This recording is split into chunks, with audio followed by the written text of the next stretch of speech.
Welcome to the next edition of Chatting with Chuck. I'm your host, Chuck. Today, I'm going to talk about a strange event, I guess you could say, that happened. I decided I've been out for a while. I took some time off to take my family on a vacation, and wouldn't you know, we got caught in a Category 4, almost 5, or probably will be 5 hurricane. So took my wife and my kids, and we have an international student with us. We went to down in Florida, and we got there on a Saturday, and they not only were not predicting anything, we also had red tide going on, and you could not hardly stand the smell on the beach, the dead fish. The water was safe to get in and swim if you wanted, but about an hour on the beach is all I could take. You were coughing and hacking. It was almost like if you're allergic to dust or something and it just gets stuck in your throat.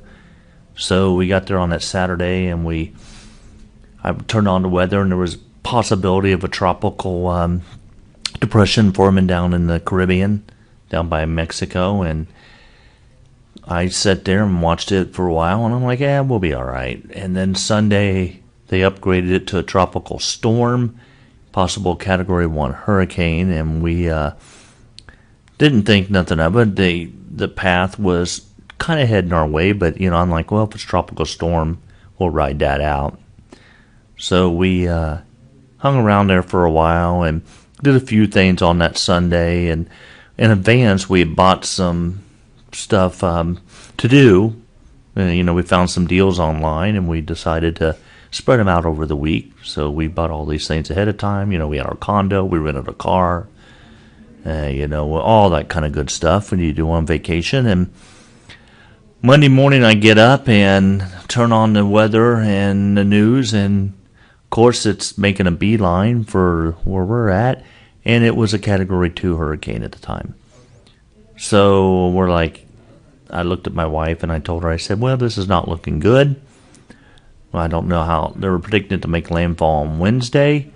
So I'm like, well, it's a Category 2. I'm not sitting here in our condo that's sitting on the beach.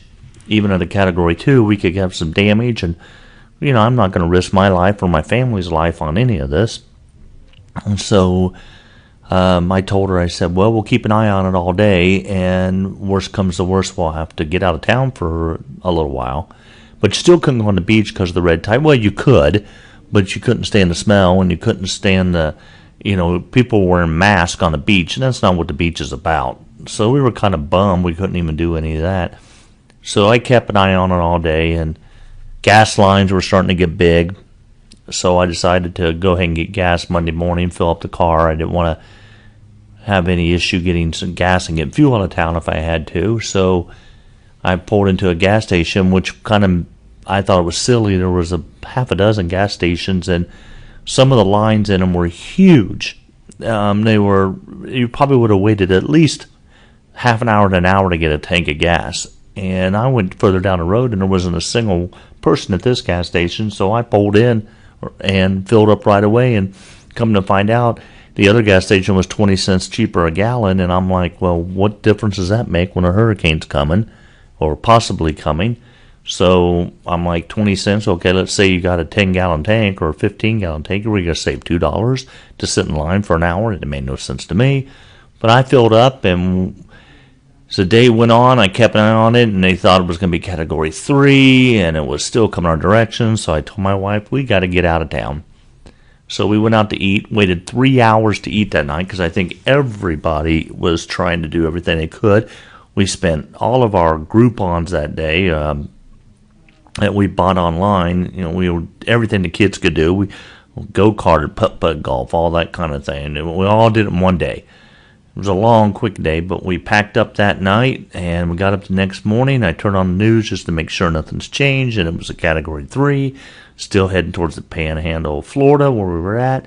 So I loaded up the car, and at 5 a.m. on a Tuesday morning, we headed out. And what normally takes us, about 11 hours to drive, took us almost 15. The traffic was getting thick on the interstates, the highways. Everybody was evacuating. So what ended up being a long drive down and back for 2 days to look at a beach. And it was not very exciting. And we thought we'd stop somewhere on the way back and do something, but could not find a place. Everybody evacuating north. So we just came straight home. So our vacation ended up being 2 days of, I guess you can say we went out to eat and played golf, putt-putt golf, which I could have done back home. But we made it home safe. It did end up being a Category 4, and as I suspect it'll probably be a Category 5 by the time it's over. And it missed us direct path. It veered east a little bit.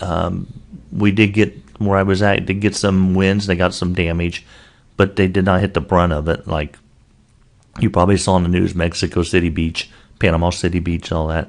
It just went to the right of us. So the town I was in was spared. But a lot of people got hurt, not only injured, they lost their lives. And, towns were totally destroyed in maybe years, if anything, they come back. So we were lucky. We made it home. We got through. We tried to do some things at home. But, been planning this vacation for a year, and the 1 week we pick is one of the worst hurricanes that ever laid landfall in the United States, and not only there, but just in the panhandle of Florida. So what can you say? Anyway, I'm back, and I hope to be making another Chatting with Chuck here real soon. I just wanted to let you know, people who knew me asked me if I made it back and how things went. So I'd just share it. I hope you are all doing great and enjoying your fall. The weather is beautiful to me. So this has been Chatting with Chuck. I'm your host, Chuck. I'll talk to you soon.